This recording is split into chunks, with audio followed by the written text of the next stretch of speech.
Over 3 million years ago, our distant ancestors began using the first stone tools.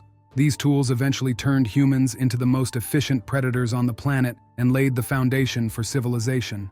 If we compare the entire history of tool use to a calendar year, the era of metal tools would take up less than a single day. In fact, even Homo sapiens, our own species, used stone as the primary material for making tools for more than 90% of their existence.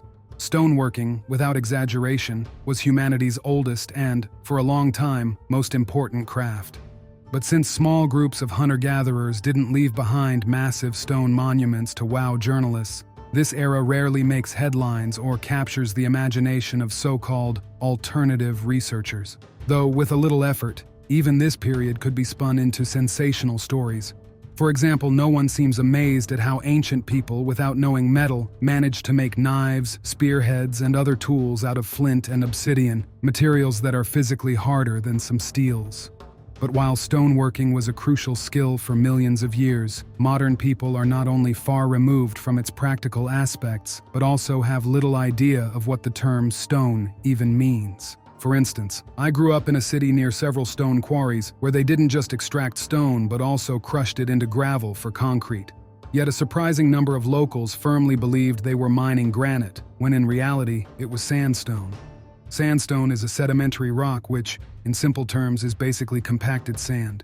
Its hardness and strength, however, can vary greatly. In one spot, a steel hammer's striking surface could flatten against it. In another, you could break it apart with your hands, and sand would fall away from the rock. This variation is due to a process called metamorphosis, where over millions of years and under certain conditions, sandstone transforms from loosely packed grains into solid quartz. This process occurs more quickly and intensely in some areas than others, but on average, sandstone has a hardness of about 5 on the Mohs scale, which is moderate for minerals. Many ancient megaliths, as well as Bronze Age steles and the medieval Polovtsian statues scattered across the steppes, were made of sandstone. Entire mountain ranges are sometimes formed from sandstone and other sedimentary rocks. A good example is Crimea, where the hills are essentially folds of non-volcanic landforms. However, in ancient construction, the most common stone wasn't sandstone but another sedimentary rock, limestone. Limestone is essentially the same as chalk, though more often it's described the other way around. Chalk is a type of limestone. What sets it apart from chalk is the presence of another mineral, aragonite, alongside calcite. Limestone is essentially compacted remains of ancient coral and shells. Since the Earth's crust has risen and fallen over time, ancient seas once covered vast areas, leaving behind layers of deposits hundreds of meters thick. If a limestone layer contains many intact shells, it's called coquina. If it contains clay impurities in addition to calcites, it's referred to as marl. Like sandstone, limestone can undergo metamorphosis under certain conditions, transforming into the more solid marble. In general, however, limestone is a very soft rock. Its hardness ranges from 2.5 to 4 on the Mohs scale, with the higher end typically representing more uniform marble. Even so, marble is still softer than most sandstones and, spoiler alert, much softer than granite. In fact, 2.5 on the Mohs scale is the same hardness as modern aerated concrete with a density of 500 kilograms per cubic meter, which is mostly made from lime, essentially fired limestone. So, in a way, the materials at the heart of modern construction are the same ones used thousands of years ago, just in a slightly different form. If you asked a modern person to cut a massive block of limestone, they could do it relatively quickly with a regular handsaw. Its ease of working made it the most widely used material in antiquity. The Egyptian pyramids, many ancient temples, the massive block in Baalbek, and even the first stone walls of the Moscow Kremlin were all made from limestone. But when the pyramids were built, the Egyptians didn't have steel or steel-bladed saws. While copper could cut limestone, and bronze is as hard as some types of steel, metal wasn't initially the key to stoneworking. The key lies in the property of many rocks called anisotropy. Simply put, because rocks generally don't have the uniform structure or crystalline lattice of metals, their strength can vary greatly across different sections. It's important to note that hardness and strength aren't the same. This uneven structure allowed Paleolithic people to master techniques like splitting and flaking. Even though flint is harder than some steels, it can be split with a blow from another stone, or even a softer tool like antler or wood. However, knowing where to strike intuitively takes months or even years of practice. Still, by using a makeshift hammer, it's possible to shape even large boulders.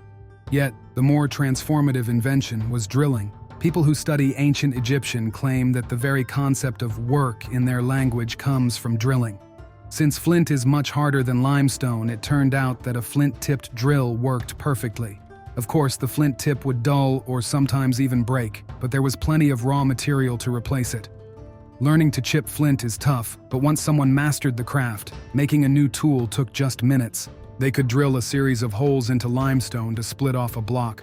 Ancient builders probably had tons of tricks to make their work easier, but this video is about granite, and granite is a whole different story. Unlike sandstone or limestone, granite is not sedimentary but igneous rock, basically cooled magma. Granite has a hardness of about 6 to 7 on the scale. That limited its use in the past. Most often, granite was used for tombs, sarcophagi, foundations, and as cladding material. The simplest method of working granite was shown on the anthropogenesis.ru channel, and actually dates back to the ancient philosopher Theophrastus. A solid rock can only be shaped by another rock. And in fact, flint, known to humans for millions of years, is suitable for working with granite. Egyptologist Dennis Stokes, who has explored countless ancient methods for shaping granite, calculated that a chisel with a flint tip can carve just over 5 cubic centimeters of granite per hour. You can make various inscriptions, but seriously and effectively working with granite using stone tools is quite challenging. To work granite effectively, flint, bronze, or even most steels wouldn't do. What was needed was copper, a relatively soft metal. While working with sandstone or limestone, ancient people discovered that you often didn't need a drill tip at all. A simple reed or wooden stick combined with sand as an abrasive could do the trick. However, this method was far less effective with granite. But then they found another solution, a copper tube. Since copper melts at a much lower temperature than the later steel and is softer and easier to work with, they could shape it into a pipe. No, the pipe itself didn't drill the granite. It pressed quartz sand, an incredibly hard abrasive, against the granite surface. When the pipe rotated, the quartz sand would grind away both the granite surface and a bit of the copper pipe.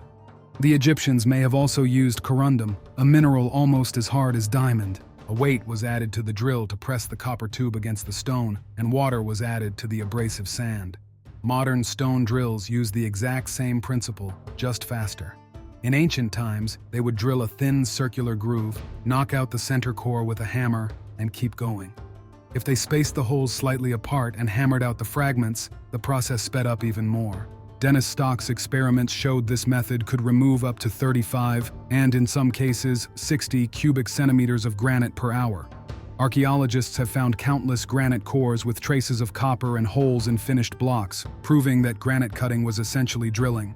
They would either remove material by overlapping holes or drill them in a series and split off the block. All of this was possible, in part, because of the rich copper deposits on the Sinai Peninsula. For example, crafting the sarcophagus of Khufu could have required up to 100 holes and 400 kilograms of copper. There have even been successful experiments with cutting hard stone using a copper saw blade and abrasive sand. With these saws, the ancient Egyptians could cut granite at a rate of about 30 cubic centimeters per hour. That said, separating a block of limestone, granite, or other rock didn't always require drilling deep holes. Often, shallow grooves for wedges were enough. Wedges split stone not through their strength or the force of a sledgehammer blow, but by exploiting the stone's brittleness. That's why, even in the Middle Ages, people used not only metal wedges but wooden ones too, pouring water over them.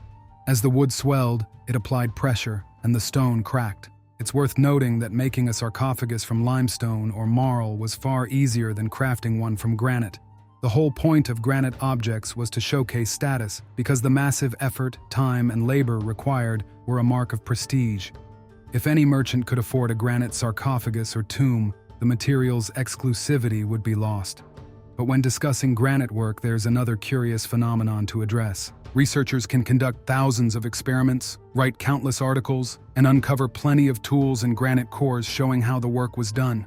Yet there's always that one loud claim, said by someone somewhere, that catches fire in the media and spreads like wildfire.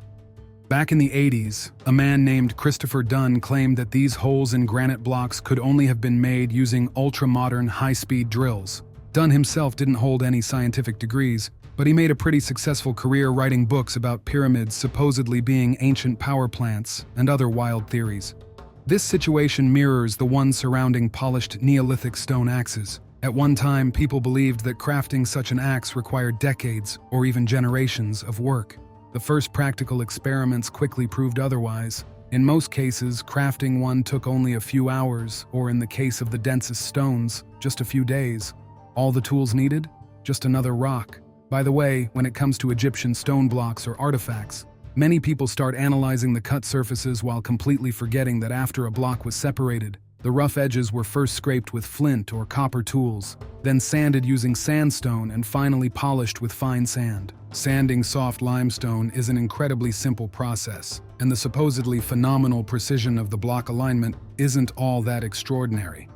Anticipating the question, why don't modern scientists just build a pyramid? Here's the thing. Ancient technologies have been recreated. We know exactly how to use simple tools to quarry limestone or granite, carve out cavities, sand, and polish surfaces to match the ancient finish, transport, and assemble the blocks. The catch? Using ancient methods would require thousands of workers, including many skilled stonemasons. In reality, the real marvel of structures like the pyramids isn't some out-of-this-world technology. It's the sheer scale of the work, the massive effort, and the incredible organization that truly impresses us.